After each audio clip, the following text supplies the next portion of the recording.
There are multiple factors why the Assad government fell. To begin with, I truly believe that funneling tens of billions of dollars, we're talking about tens of billions of dollars worth of weapons of ammunition being pumped or dumped into the Syrian, let's say, market, and most of which went into the hands of very radical groups, and they were very motivated to fight against the government because they saw the government as a secular infidel regime, which means they have to remove it for religious purposes. So this was like a holy war initiated by these radical groups.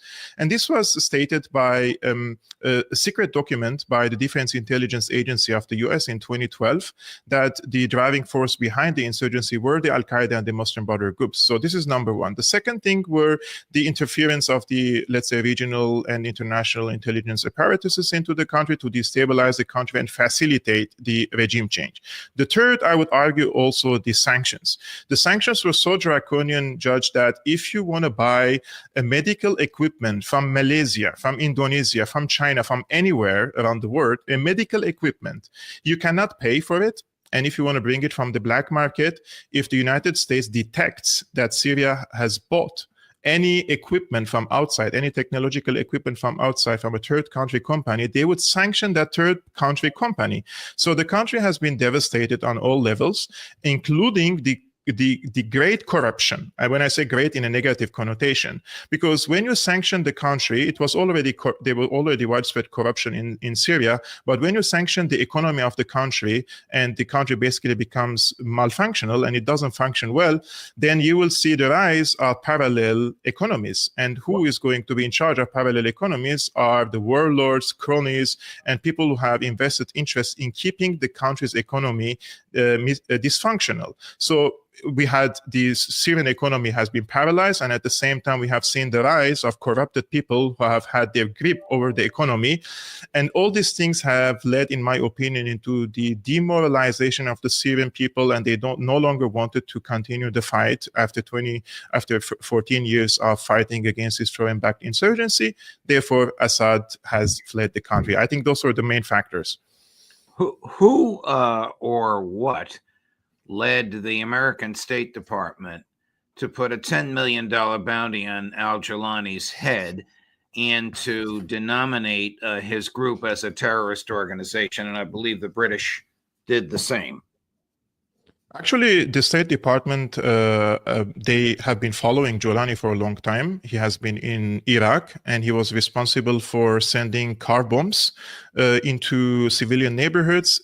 I mean, even the head of Al-Qaeda back then in Afghanistan, he rejected the notion of Jawlani to send car bombs into civilian neighborhoods. He was more radical than his command center, basically, in Afghanistan. So he was imprisoned in Iraq and later freed miraculously, and he formed the Al-Qaeda offshoot in Syria. So everybody in the intelligence community knew who al-Jawlani is, and it was very controversial to keep him off the terrorist list. So they put him on the terrorist list, but at the same time they sent weapons to what is called the Free Syrian Army. So what is the Free Syrian Army? The Free Syrian Army are, let's say, less radical militants among the anti-Assad groups in the country, but they were fighting shoulder to shoulder with the Al-Qaeda. So once you give all these weapons, the Toyota trucks, the technologies, and the ammunition to the Free Syrian Army, the Free Syrian Army either sold these weapons to Al-Nusra Front or Al-Qaeda, or Al-Qaeda was, because more powerful, they have taken over these weapons. So during this time, when the regime change war was over in 2017, in the military sense, Trump ended it and said, why are we wasting $1 billion over arming these jihadists in Syria? No, we impose sanctions on the country, we devastate the economy, and we can demoralize the people and do regime change with minimum budget. And this was successful at the end of the day. But during this time, because Jawlani's army was the strongest group on the ground against Assad, they didn't want to keep him on the terrorist list, so they started to rebrand him. rebranding him from the leader of Al-Qaeda into another group called Hayat Tahrir al-Sham, or HTS. And during this time, the first interview that Jolani gave to an American press, I think this was to PBS, and he started wearing a suit and shaving his beard a little bit and saying that he's becoming moderate, and this was only a phase in his life, that he used to send car bombs and decapitate people and kill people for belonging to a certain religion. But now he has changed, right? He has changed. But nowadays, I want to give an example, for example, Judge, for your respected audience to know. The Minister of Justice of Syria now under HTS, the Minister of Justice of Jolani has been an Islamic judge in Idlib, where Jolani used to control in the past. And this person has been documented in 2 videos overseeing the execution of 2 women in the streets in Idlib, killing them with guns over their heads. And he was there in the video for adultery. So accusing someone of an adultery, just an accusation, it could get you killed under Jolani's regime. And now this person is the Minister of Justice. And the head of the intelligence of Jolani now, he was the person who used to bring messages between al-Baghdadi of ISIS and al-Jolani, because they didn't use these technological means. So they had people, messengers coming and between these 2 persons of ISIS and al-Qaeda. Right. And this person was the messenger between them, and he's now the head of the Syrian intelligence. So Syria has gone from bad to worse, notwithstanding what the American press would have you believe. If the Minister of Justice is on tape presiding over an execution for an allegation of adultery, Definitely. I think I reported that Syria, for example, in 2010, Judge, just 1 year before the war, it was considered one of the safest countries in the region, and it had over 8.5 million tourists per year in Syria, with the GDP reached to $60 billion. So we're speaking about a functioning economy, very safe place. Yes, there were limitations for political freedoms, but I would argue that stability comes before democracy. And without stability, you cannot establish a democratic system in any country. So we have to prioritize stability in this case. Now, because Jolani's rule is very convenient for the US, Germany, the UK, they have invested in him a lot. And they wanted for Assad to be gone for geopolitical reasons, not because of the human rights record in Syria. If it was about the human rights record, Jolani's record is way worse. What prompted then Secretary of State Mike Pompeo to issue the waiver to allow American diplomats and intelligence personnel to provide aid to HTS and to interact with Jolani, even though HTS was a terrorist organization and Jolani had the bounty on his head?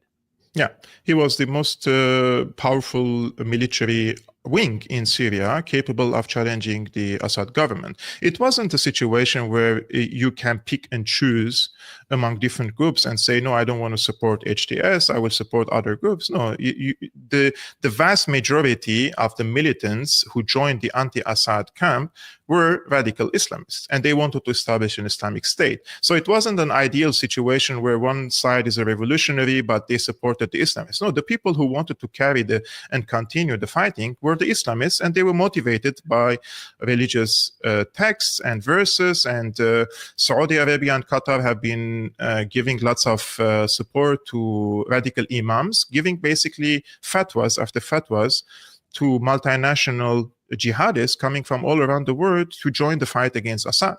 I would like to give an example. There was a famous imam in Qatar called Sheikh Al-Qaradawi, and he issued a fatwa on Al Jazeera, the Qatari-funded TV, saying basically that anyone who worked for the Assad government, civilian or military, so if you work in a public sector in Syria, or you are a soldier in the Assad government, it is permissible to kill this person. And tens of thousands of people perished because of this fatwa issued on the Qatari-funded Al Jazeera. So all these things, in my opinion, we have to take it into consideration, including why they are supporting HTS. Why would Mike Pompeo, or before him Hillary Clinton, or now Antony Blinken support this type of insurgency, or supported this type of insurgency in Syria to break the axis of resistance? This is what is called the axis between Iran, Iraq, Syria, Lebanon, and Palestine. They wanted to break Syria as the strategic depth of the axis of resistance. This is one. Two, they wanted to extend the gas pipelines from Qatar to Turkey, and Turkey would distribute these gas pipelines or this gas to Europe. So in the future, let's suppose in 50 years from now, the Russians and the Europeans would reconcile again.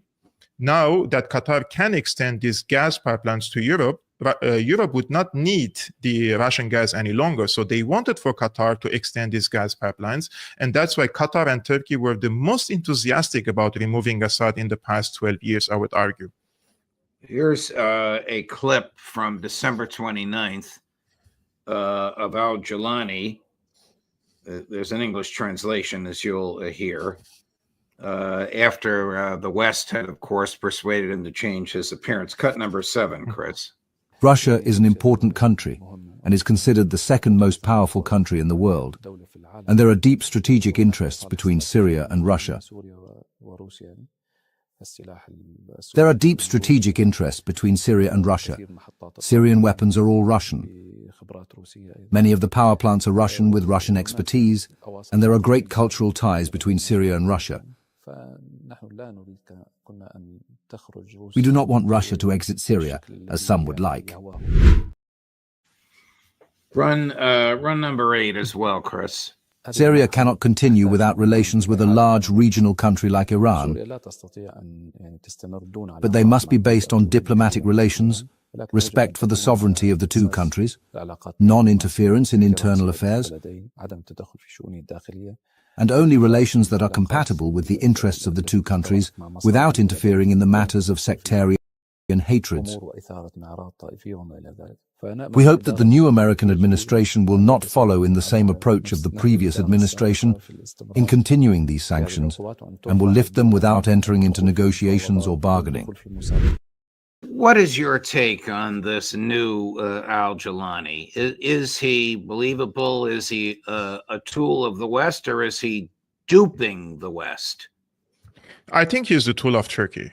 HTS is mostly a construct of the Turkish intelligence, and they had the geographical, let's say, connectivity with Turkey for a long time, because Idlib is on the borders with Turkey, and they had an open border between Turkey and Syria, receiving different types of weapons and ammunition. However, I would also argue that because Turkey is a NATO country, I don't think that the Americans had no clue what the Turks are doing there. That the US has a big military base in Incirlik, and they were overseeing the influx of these weapons and ammunition and aid to Jolani. The former special envoy of the US, James Jeffrey, to Syria, he famously said Al-Jolani's group has been an asset for the US strategy in Syria, because they were, I don't want to even call them realistic, but this is what realpolitik is about. The enemy of my enemy is my friend. This is how they treated with Jolani. But now I think the Americans will exert some pressure on Al-Jolani, because they want him to stay in line and not to go rogue completely, especially on the neighboring countries, because HTS is tens of different military groups, and everyone is there are so many rogue elements in HTS committing ethnic cleansing against the minorities, for example, in Homs and in Latakia, and they are running they are persecuting women publicly, documented on video, right? So the Americans cannot really tolerate this to be in public, right? So they will exert pressure on Jolani in two aspects. One, they want him to stay passive with Israel, and in the next few years to normalize ties with Israel. I would argue that in 3 to 5 years, you will see Israeli flag flying over Damascus, because under Assad, Assad didn't recognize the legitimacy of the political entity of Israel. But we will see this sooner or later in Syria. Secondly, that the Qataris and the Turks would have their strategic interests met in the country, including the gas pipelines. And that is why, if you notice what Jolani said about about Russia, that he doesn't mind that the Russians stay in the country, because this was an international deal struck between Turkey, Russia, and the United States. And this, after this deal, Assad fled the country. Can you add Israel to that group? Definitely. I would argue that the Israelis had a big interest in removing Assad from power, because 2 weeks or 3 weeks before Assad fell, the Jordanian foreign minister was in Damascus, delivering basically an American-Israeli message to Assad and asking him that there is going to be a ceasefire agreement in Lebanon with Hezbollah. And once the ceasefire agreement is reached, we expect from you to siege Hezbollah, which means you have to cut the supply chains of Hezbollah from Syria. And Assad rejected it. And in a matter of few days, the regime change reignited in the country, just few hours after Netanyahu gave a public speech and said that Assad is playing with fire. So Israel invested a lot, and also with HTS. For your respected audience, I mean, the Wall Street Journal, the UN peacekeeping forces, the Israeli press, the Israeli officials, they all acknowledged that they have given weapons, money, training, and also medical treatment to Jolani's group when they used to occupy the borders between Syria and the... Even though this is a felony under American law and under British law. Yes, and the former head of Mossad on Al Jazeera, he was with Mehdi Hassan. He was challenged by Mehdi Hassan about this case, and he said, "You're giving you're giving medical treatment to Al Qaeda affiliated group. They attacked your number one ally in the United States." And he said, "But they never attacked us." According to my memory, he said the Al Qaeda never attacked us, and we're dealing them on a tactical level, on a humanitarian level. And then Mehdi Hassan said, "Okay, what if a Hezbollah militant was injured? Would you take him into Israel and treat him?" He says, "No, we don't treat Hezbollah militants because they have conducted acts of hostilities against Israel, unlike Al-Qaeda." So the question here is, I'm not calling for attacks on Israel. I'm just asking a simple question. Why Al-Qaeda and ISIS never attacked Israel in this case? And one time there was a minor clash between the IDF and ISIS on the borders. The ISIS issued an apology for Israel in this case. So these are all good questions we have to ask. I was watching an interview for Professor Michael Hudson, and he says basically Al-Qaeda is a contract army for the United States in the region. And after all these developments from Afghanistan to Syria to Libya, it gives the impression that, I'm not saying that they have the US can control all Al-Qaeda elements, but definitely on the top level of the hierarchy, there is some sort of intelligence communication in order to direct these militants against the enemies of the United States. It doesn't make sense that when the Palestinians have been slaughtered en masse in Gaza, none of these groups claimed that they want to try to save the Palestinians in Gaza, right, or elsewhere. And I'm not calling for them to save, because they're not any better than the people who are committing genocide in Gaza. But I'm asking, understood. Who or what governs what a month ago was the sovereign territory of Syria? How has it been divided? Now the Syrian before Assad is gone or after? After Assad is gone. Today, who governs the various geographical areas that were once governed by Assad? So on the eastern shore of the Euphrates, the Americans and the Kurdish militias, the SDF, Syrian Democratic Forces, this is 1/3 of the country anyways. Now, between Aleppo to Idlib, to Homs, to Damascus, it's mostly HTS under Turkish intelligence. The Russians have a presence in Latakia and in Tartus in the coastal side of Syria, but they don't have any strong military presence in order to keep the posture of the region or protect the minorities there, because they are being now, they are slaughtered by HTS basically. And in the south, we have a governorate called Asweda. Asweda is mostly populated by the Druze, and they're asking for an autonomy now. I think what is going to happen to Syria is they will... Before you predict the future, how much of Syria has been taken by the Israelis? Actually, larger than the Gaza Strip. So they already captured the Golan Heights in 1967, and now the territories they occupied is way larger than the entire Gaza Strip enclave. basically. Do And they view themselves as a provisional government, or do they view these conquered territories as part of Israel? It's part of Israel. So they consider this part of Israel forever. And they say they have occupied the highest hill in Syria. And now they have the dominance, the aerial dominance and the technological dominance, basically, because when they install their satellites, then they will oversee entire region in Damascus and also in Lebanon itself. So the Israelis have the upper hand there. And they already posted that Mount Hermon is now part of Israel. And they have annexed it. And I don't think that the Syrian side is capable of pushing them back or has the will. And I'm talking about HTS in this case, because they're not trying to push the Israelis away. They're 20 kilometers away from Damascus now. Where is this going in the next 5 years? I think the first phase is going to be federalization of Syria. So I'm not against a federal state, a federal system, but for using federalism to unite between the already divided countries in the region, because the region is already divided since 100 years by Sykes and Picot. So if Iraq and Syria want to create a federal system, or Lebanon or Jordan or Palestine, to unify and create an economic integration between these countries, that's amazing. But if you want to divide what it was already divided, which means Syria will be divided into 4 to 5 different mini states, federal states, then this is only going to create more the conditions for more inner conflict between these groups, because they will be ethno-states, like ethno-religious states, just like in Israel, right?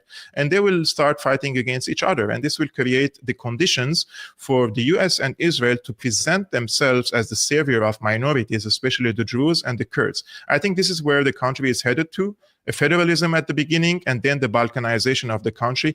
And I hope I am wrong, Judge, and I will definitely be happy that I would be wrong about this case, because I would like to see one unified country. I'm Syrian at the end of the day. But am I hopeful? Am I optimistic?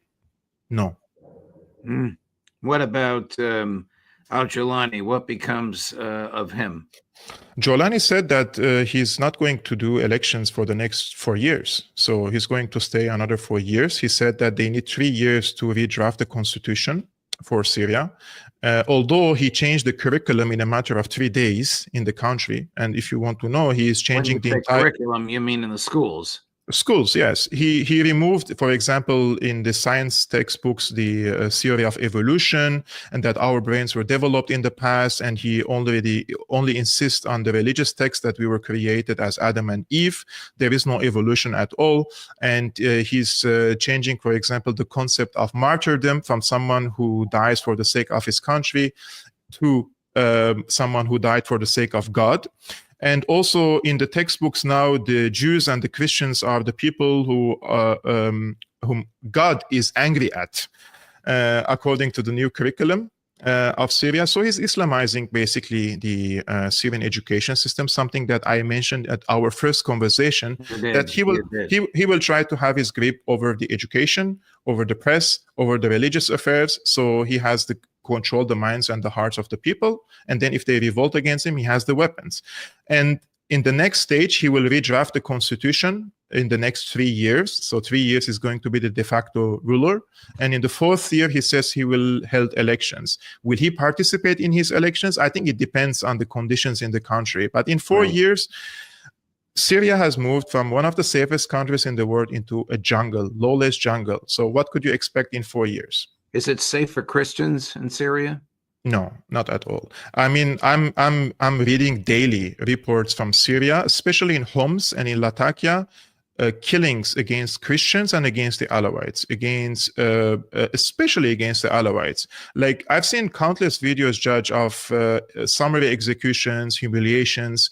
They are capturing men en masse in some town, and they are capturing this on video, basically. They're either executing them or saying that you have to howl like a dog or we will kill you. So they're humiliating the people like that. We've seen lots of robberies, and because the Christians are trying to defend themselves and they're getting killed in the process. One of the Christians were decapitated last week in the Valley of the Christians in Homs.